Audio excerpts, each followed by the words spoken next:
I am the tofu golem. Please enjoy the video. You begin by ensuring the polycarbonate mold is spotlessly clean and completely dry. This prevents bloom and sticking.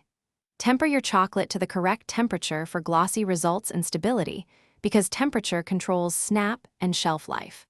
Once tempered, pour into cavities and tap the mold against the counter to release trapped air.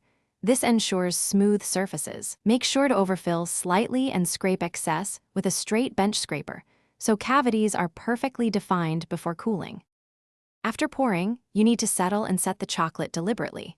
Vibration or gentle rotation helps the flow reach every corner and prevents voids, which matters for finished appearance. Move the mold to a cool area or chilled cabinet at roughly 10-12 degrees C. This cool but not freeze environment stabilizes temper and prevents condensation that ruins shine.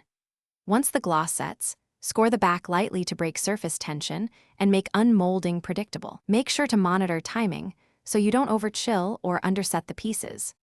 To finish, invert the mold and apply gentle pressure around each cavity to release chocolates cleanly. Using thumbs on edges gives controlled pop-out without fingerprints.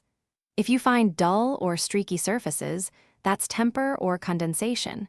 Retemper remaining chocolate or use brief warm air to restore gloss, because surface crystalline structure determines shine.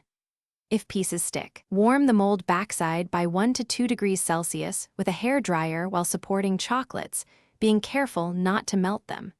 Make sure to clean and store molds flat for next use. Thanks for watching. Consider subscribing if we helped you today.